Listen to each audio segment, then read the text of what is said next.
Hello and welcome to Political Science 310 U.S. Political Institutions. This is the first lecture for the first week of material, as well as the introduction to the course. In fact, this lecture will be pretty heavy on introduction to the course, as this week's material really just sets up our journey for the rest of the semester. So let's dive right in. The course is about the institutions. I think that's pretty much self-explanatory. We'll be looking at the major institutions, Congress, the presidency, and the judiciary, and how they act and have acted historically. So we're going to use political science research and theories to examine how these institutions function, as well as historical context of what the founders intended and what has happened since. And so we're going to be taking a critical approach and guided by a very simple question, which is whether the American institutions will stand the test of time. So our course format, the entire course is online. If you did not know that, surprise, this is new information for you. But I think most of you are probably aware that the course is entirely online. There are no set timed meetings. You will be getting the material on a weekly basis, and you'll need reliable internet access to Blackboard, the ability to watch videos, which I do upload to YouTube so that you can use closed captioning or watch them on various devices without having to log in and out of Blackboard, which can be cumbersome. The ability to read PDFs, as many of our readings are PDFs, and submit Word or PDF documents through Blackboard for your assignments. So each week you will be doing reading. There are usually 3 to 4 readings for each week. They're fairly short. This is our textbook right here. This is the Current Debates in American Government. It's a fairly recent edition. The second edition is 2019. When you see in the schedule something marked CD, Current Debates, and then it has a number, that corresponds to the numbers in the table of contents here. If you see BB, that's a PDF that's on Blackboard for you. Then each week you'll do a reading summary of the readings. This is in lieu of quizzes. Students tended to get a little nervous about the quizzes and the quiz grades, so I'm allowing you to demonstrate your knowledge of the readings by summarizing them, and that will actually help you in the long run prepare for the final exam. And then you'll write your blog post for that week, if there is one. We'll talk about that in a minute. Or engage in the debate of the week, if there is one, that we'll also talk about in a minute, and go on from there. So our week begins on a Monday, and it always ends on a Sunday at 11:59 p.m., the following one. In addition, there is another book. I don't have a physical copy of it right here. I have a digital copy at home, but that we'll be reading as a class. It's called How Democracies Die by 2 political scientists. And then there'll be your final exam, which is an essay exam.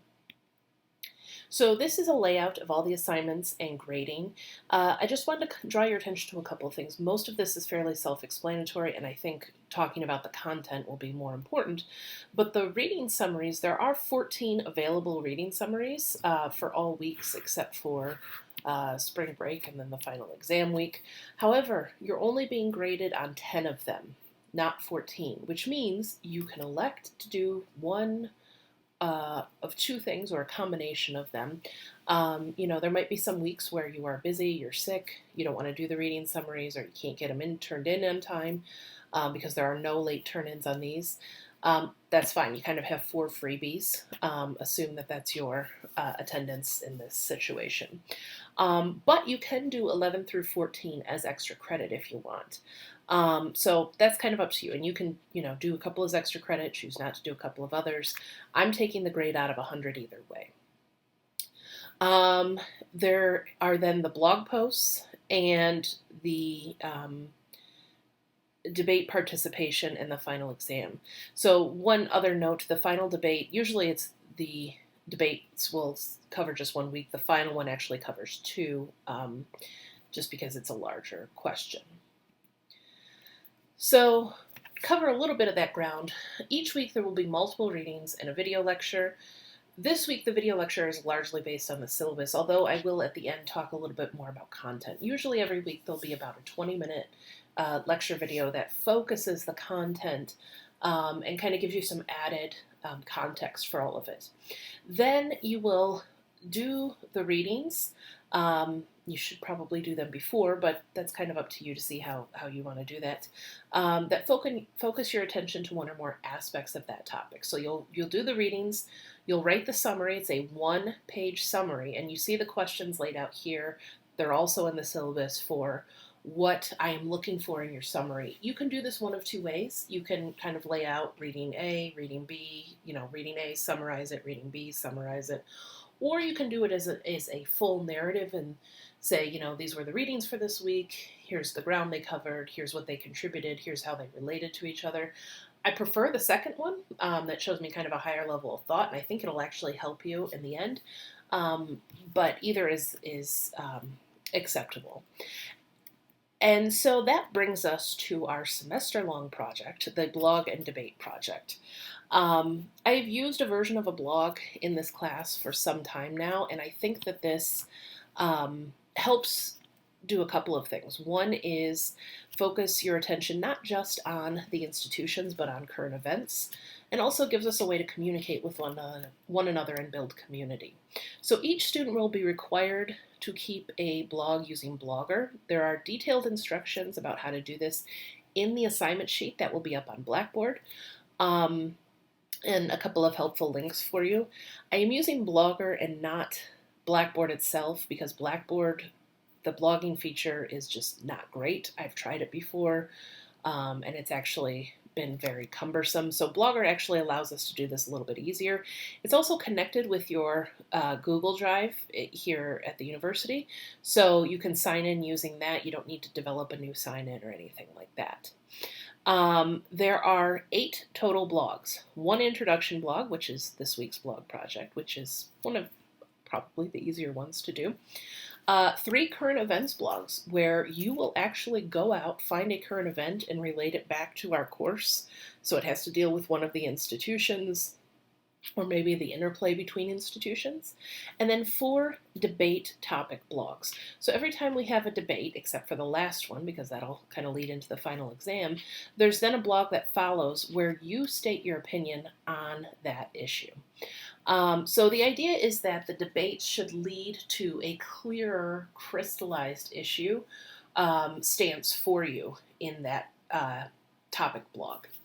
So these are an opportunity for you to apply course concepts to really practical questions about our institutions, about the Constitution, and just the government setup, using current events, using these debates. And a detailed assignment sheet is up. You should carefully read through that, and I'll kind of reiterate those points as we go along here. This week it's the introduction and just setting the blog up. It's actually fairly quick to do, fairly simple, and it functions a lot like a Word document while you're in there. Feel free to use memes and links, videos, anything that kind of helps explain your point or introduce a concept. Use that. Be free to express yourself here. That's kind of what I'm looking for, creativity as well as content. And then these debates, we will have 5 debates via the discussion boards that last for an entire week. So one debate will be an entire thread. Do not go outside of that thread. It will make it very difficult for me to grade and for all of us to kind of engage with each other. They'll be set up under course content. You'll see, and when we get to a debate week, I'll show you in the video where it's at. You'll see the thread and you'll answer as a threaded reply to my initial post. There will be a central question. It's in the syllabus, but I'll actually give it a little more context when we get to that week. I will assign you your side that you will be arguing for the debate. This ensures that there is lively debate and discussion, that we're not all on one side and no one, has the pro versus the con and we're all just against something. You'll be graded on how well you argue your side, how well you use course materials and content, how well you use current events that you've used in your other blogs, and how well you interact with your fellow discussants. So you must make at least one declarative statement as your debate point, and 2 statements or comments or questions to others. And I ask that you make your first declarative statement, kind of your 1 paragraph, here's where I stand on this issue, no later than Thursday of the debate week by noon. That allows enough time for people to have a chance to actually engage in a conversation over the next few days before we get to the end of the debate week. The earlier, the better. And really, the more you check in, the better. You can subscribe to the thread and come back, bookmark it, however you want to do that. But do check back in at least a couple of times, because the debate is where we're going to kind of facilitate some thought about this, instead of just kind of posting what's a response to this question and, oh, I like your post or I don't like your post. I really want you to get in there, pick them apart, say, well, if you want to abolish the Electoral College, how are you going to deal with this, or how are you going to deal with that? Pick it apart, talk about it. What we're doing here is making our arguments stronger for the blogs and for the final exam. And speaking of the final exam, this is an essay-based exam. We're going to focus on our readings, our lectures, the blogs and debates, and also the book that we're reading at the end of the semester, How Democracies Die. All the other readings as well, but that'll kind of focus our attention quite acutely to this question of, do the American political institutions stand the test of time? That's actually the question we're starting out with today, but it'll be focused a little more by the book at the end. More details about the format at the end of the semester. Just know that the reading summaries you are doing now are going to be extremely helpful for that final exam, because you're going to want to be using those readings. The more you can interact with the readings and use them as support for your argument, the better off your grade will be. A few policy notes. Accessibility and accommodations. Students with disabilities should contact the Disability and Accessibility Support Services as soon as possible. Get me that letter. Let's work together to see what works for you. It is absolutely your right to access this class with accommodations, and I want to work with you to ensure that you can meet all of the objectives of the class. Inclusion and pronouns. People have the right to be addressed as they choose. This includes the name that they have given as their name, and the pronouns that they have given as their pronouns. I give an explanation as to why here, and this is especially important since we'll be debating each other, referencing each other, and so on. For the record, you can call me Dr. McManaway, Dr. Sachs McManaway, Professor McManaway, Professor Sachs McManaway. I have way too many names, but my pronouns are she and her. Religious and cultural observances probably won't affect us too much because it's an online class, so there's no class meetings. But if a religious or cultural observance gets somehow in your way of meeting the class deadlines, let me know. I expect that you would tell me this by the end of January for the entire semester if something's going to come up. If I don't hear from you, I will assume you do not have any such conflicts. So your expectations of me. I like to start out and tell you exactly what you should expect from me. You should expect that I am going to provide you appropriate content and guide your learning. That means not just lecture videos where I sit for, an hour and a half. I'm not going to do that and drone on about these things, but actually kind of focusing your attention on certain aspects, giving you appropriate readings and that type of thing, and just the structure of the class altogether. You can expect that I can make time outside of class, which is a weird concept in an online class, within reason. And generally this means via email. Because this is an online class, people might not be close to campus, and so email is the best. Allow me 24 to 48 hours to respond. If you have not gotten a response in more than 48 hours, resend it. It's possible that with the way Gmail's threaded replies go, I may not have seen it. So for office hours for this class, because it's an online class and we don't have specific meeting time, we can make an appointment in person if you are near campus, or if you need to talk something out, we can talk on the phone, or Google Hangouts is a great way to do it kind of face-to-face, so to speak. You can expect me to return assignments as soon as possible, to make this course worth your effort and your time, and then to answer your questions about politics, policy, public administration, all of those things. I am the director of the public administration program here, so if that is something you're interested in as a master's program, we can talk about that as well. Kind of all of those things I can help you with. And my expectations of you: participate regularly and with respect. This is going to be especially important in the debates and the blogs. Engage in academic honesty. If you need to know what that means, go ahead and read the syllabus for the policy info on that, but it basically means don't pass anything off as your own work that is not your own work. Maintain regular contact via email and Blackboard as appropriate, and we'll be all good to go. A couple of other things. You can follow me on Twitter. I actually really love it when students follow me on Twitter. Just don't ask me course-related questions about deadlines or something there.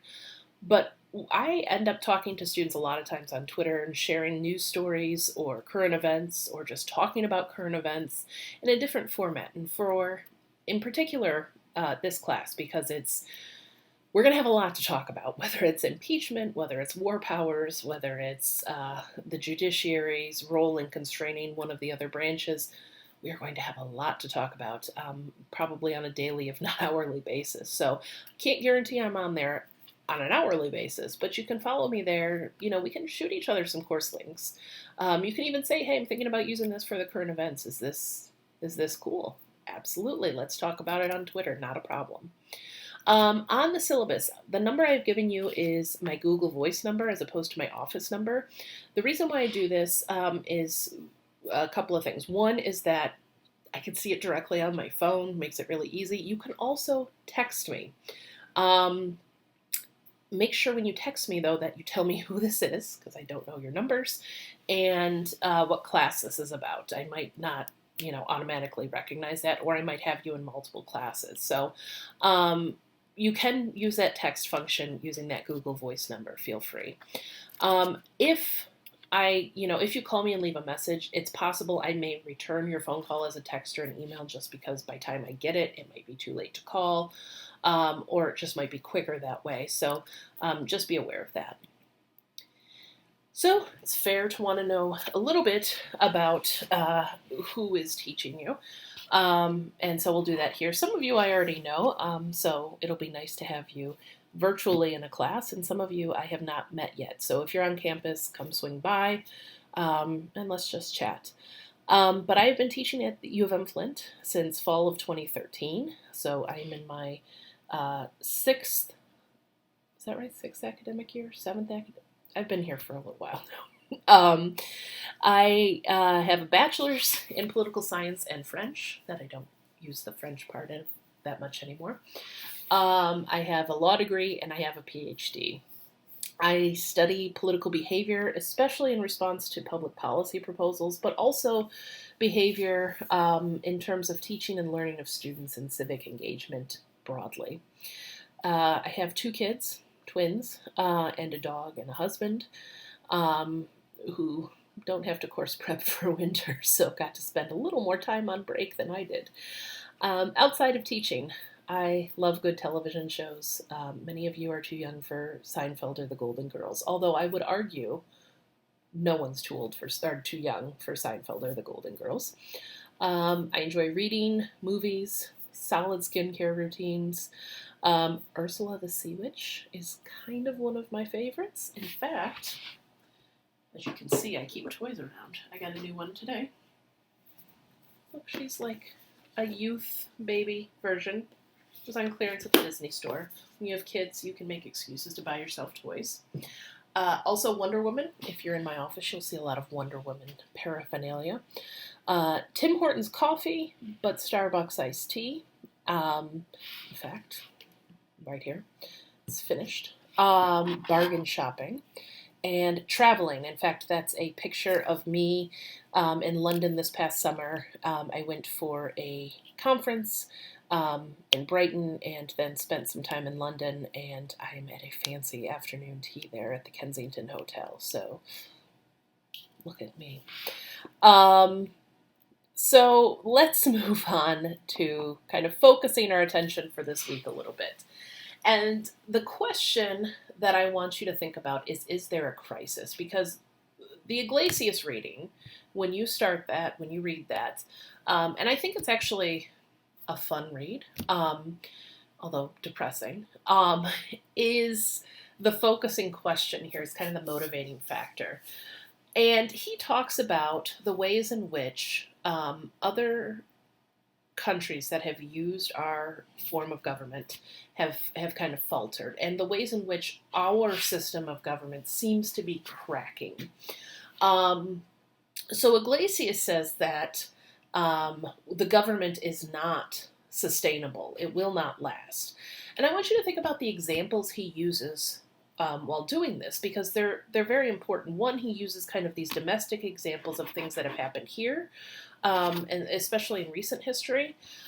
But he also talks about how other countries have kind of dissolved, or their systems of government have failed when they have used similar or the same type of system we have. So I want you to think about his logic, think about his examples, before you kind of jump on board with his conclusion.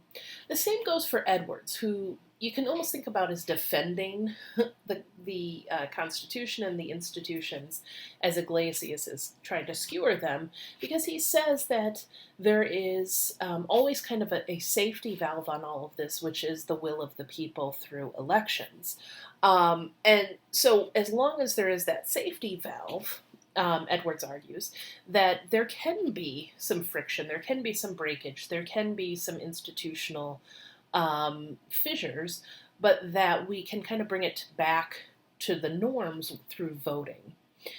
Now, what Dahl adds to this is kind of actually before either of them wrote, but is a review of the way in which other countries have chosen not to adopt our Constitution, not to adopt our governmental setup and our institutions. So this is a political science interpretation. Iglesias and Edwards may rely some on political science, but they are writing for kind of the mass public. Dahl is adding kind of a constitutional comparative perspective and saying, hey, there's a reason why other countries haven't done this. There is a reason why we're an outlier, and that may reflect in the fact that our institutions may not last. Now, I put kind of a current event example, although I could have changed it this week with everything going on with Iran and Iraq. But the impeachment of Donald Trump is a friction point between institutions. And in fact, at some point is going to involve all of them at the same time. So whether our institutions can stand up and function as the founders intended, and maybe even leaving aside how the founders intended and just thinking about function in a way that is conducive to the common good and to a good political public sphere, that's an open question. That's very much an open question.